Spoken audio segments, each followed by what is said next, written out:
кеткен ауылында осы ауыл жастарының белсенділігінің арқасында I love you Қаракеткен жазуы заман талабына сай халықтың көңілінен шығып ауылға сән беріп орнатылды. Ол жобаны ұсынған, орнатқан біздің замандасымыз Хиланова Мөлдір есімді аруымыз. Енді кішкене осы кісімен сұхбаттастық, жалпы жоба туралы айтсаңыз.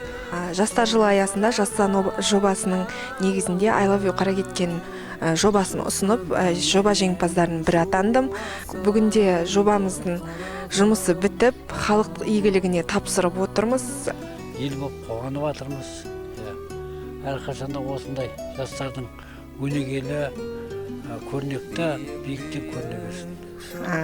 Ауылымыздың атын жазып, Қаракеткен деген жазуменен түнде де күндізде жарық болып, ауылымыздың көркі марқайып жатыр. Осындай көрікті жерлеріміз көбейе берсін.